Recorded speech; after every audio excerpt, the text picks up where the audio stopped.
As we noted earlier, the Real Clear Politics average continues to show a slight Clinton lead, but the polls in some key states suggest a possibly different story. For example, in the normally blue state of Pennsylvania, where Clinton had an average 10-point lead a month ago, a CNN ORC poll out today shows her lead down to a single point. And in Colorado, where she had a similar 10-point lead a month ago, that same CNN poll actually has Trump up by a point. To discuss this and much else, we're joined by my old friend Larry Sabato, director of the University of Virginia Center for Politics. Hello, Larry. Thanks for joining us. Hello, Brett.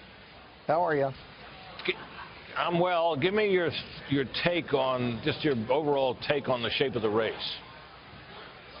Well, it's obvious. It's gotten very, very tight. You know, those two polls you just cited, I always say I have no idea if any individual poll is right. That's why I tend to rely on polling averages. But if they are correct, Britt, they're two flashing yellow lights to the Clinton campaign as if they needed more.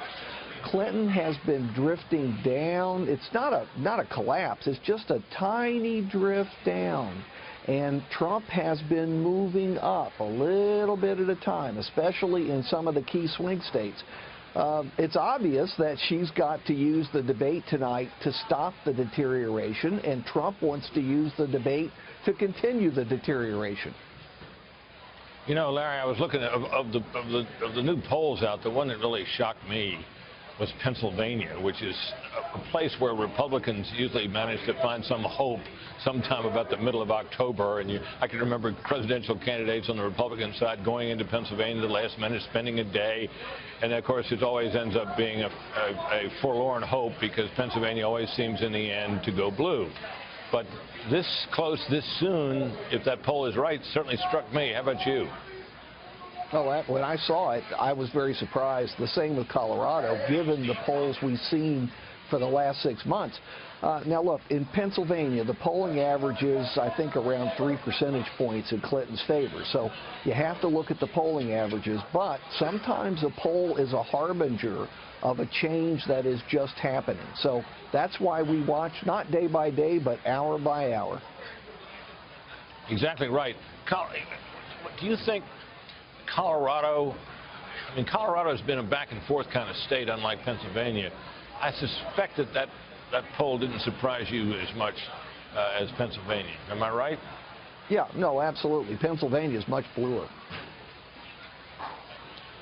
And Larry, as you look at tonight, what are you looking for? What will you, as you're watching, what will you be watching? What will be the telltale things you're focused on?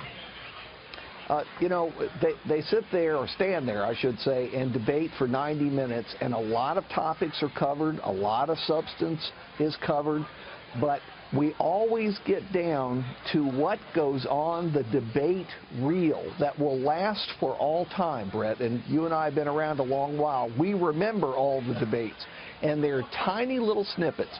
Sometimes it's a very clever, snappy phrase that lasts and defines the debate. And sometimes it's a terrible gaffe that lasts and defines the debate. We have no idea which it's going to be, or maybe it will be both. I have this feeling of anticipation. We're on the edge of something really big. I just don't know exactly what it is. Yeah, me either. You know, you heard Jennifer Griffin reporting that Hillary Clinton plans to focus on her programs and her proposals and so on, and that they wouldn't mind if it was a rather dull debate.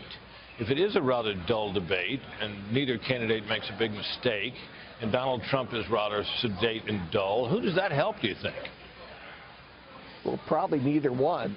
You know, there are two other debates. I have a hard time believing we're going to have 3 90-minute debates and they're going to be sweet to one another for all that time. It's just not going to happen. This is a contest. It's a fight. It's a giant battle for the most powerful office in the world. You know, you're just not going to have that kind of exchange constantly. Larry, as always, thank you very much. And back here at Hofstra University, you bet, Donald